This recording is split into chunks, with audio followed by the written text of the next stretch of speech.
Wait a minute. Wait a minute. You ain't heard nothing yet. Wait a minute, I tell you. You ain't heard nothing.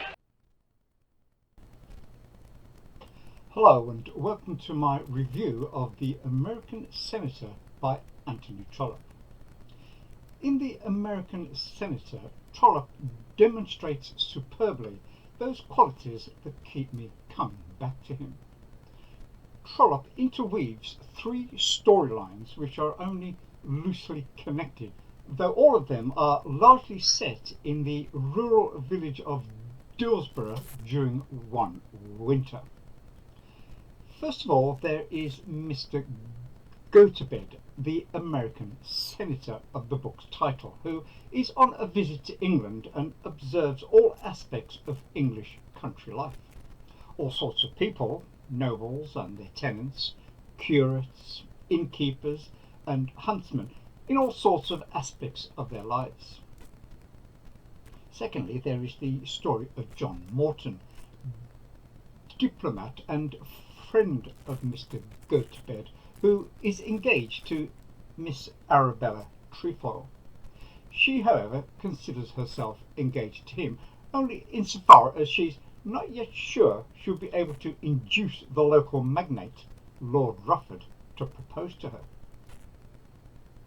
And thirdly, there is the story of Mary Masters, daughter of Dillsborough's lawyer, Mr. Masters, who is secretly in love with Reginald Morton, cousin to John, while she is being courted by a local gentleman farmer, Lawrence Twentyman. These different stories interweave and give Trollope ample scope to introduce a wonderful assortment of characters, and each of these, though they may only play a minor part, are wonderfully brought to life. There are some very lovable characters: the adorable Mary Masters, Reginald Morton and his aunt Lady Ushant, the soft-spoken and tender-hearted Mr. Masters, some charming ones like Lord Rufford, and some very wicked ones such as Arabella Trefoil and her mother Lady Augustus. But to whichever category they belong, they are all so vividly painted that you feel you will know them in the flesh. Thematically too, everything is connected. Mr. Gotobed is most of all shocked by what to his mind is the rampant greedy materialism of English society, and this is precisely what Arabella Trefoil embodies. She is, in all her dishonesty and ruthless manoeuvring to secure a rich husband, nothing but the product of her society. Simultaneously, there is a study into the different aspects of love and marriage, and in this respect the honesty of Mary Masters, who cannot bring herself to accept Lawrence Twentyman, though he loves her ardently because she does not love him, is sharply contrasted with the total absence of morality in Arabella Trefoil. Add to this the easy but subtle style and diction of Trollope, and the net result is a perfectly enjoyable novel. The publisher and critics were certainly right to question the title. Trollope himself almost apologizes for it at the start of the final chapter. The subject matter is only incidentally and marginally the American view of 19th century British life. The heart of the novel is love, marriage, fortune and hunting in rural England, a typical Trollope confection. In fact, The American Senator is an absurd intrusion. His criticisms of English life are not particularly profound, and he is also not a credible figure. The notion that any culture could accept such direct criticism without taking offence, or that any such guest could be so insensitive and stupid as to speak his mind in the way Mr. Gotobed does, is not believable. The American Senator is as much an irritation to the reader as to the many unfortunate Englishmen to whom he opens his mind in the novel. Arabella Trefoil is rightly recognised as the triumphant creation of the novel.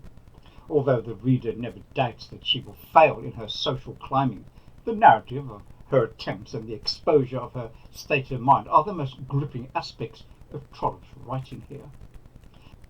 The picture given as a cover to this edition is really a better representation of the heart of the book than the title Trollope gave it. In eulogising the English countryside and conveying to those of us who will never hunt, even over modern countryside, the passionate joys of that pastime, it stands with his best works. It also boasts perhaps the best of Trollope's bad girls, Arabella Trefoil, a heartless beauty determined to sell herself to best advantage, even at the price of sending a man who really does love her to an early grave, and whose reward is to end up with a less distinguished husband than either the man she wants or the man she throws over. The American senator Elias Gertbert, who also has a bit part in The Duke's Children, is really a plot device serving two purposes.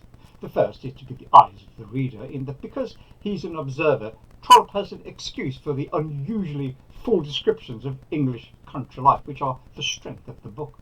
The second, less worthy device, is that he is a butt for English humour. Trollope, of course, came from a family who were less than polite about the Americans. See his mother's The Domestic Manners of the Americans. And as so often, he portrays his US character as lacking the sensibility to appreciate the finer points of English life, and making criticisms which must amuse and annoy the English reader in roughly equal measure. Meanwhile, in the background, the worthy but impoverished heir and his worthy but impoverished love stay true to each other and reap the reward of wealth and happiness in due course. I believe some people regard this as one of Trollope's finest novels. This novel is a mixed bag of romantic fiction and social critique. After a slow start, outlining relationships and the social setting, the plot romps along at the pace of a boisterous fox hunt, and the characters, both noble and unscrupulous, become engaging and entertaining. The typical thread of romantic fiction where a seemingly unconquerable barrier exists between two lovers is overcome in the final chapter, is paralleled by the opinions of the American senator, who cannot believe the inequality that exists in the justice, parliamentary and religious systems, to name a few, that prevail in 19th century England. In the end, all is resolved on the romantic front, but the injustices brought to light by the American senator remain to this day. My rating for this novel is A, and I'll be back soon with another BookTube video.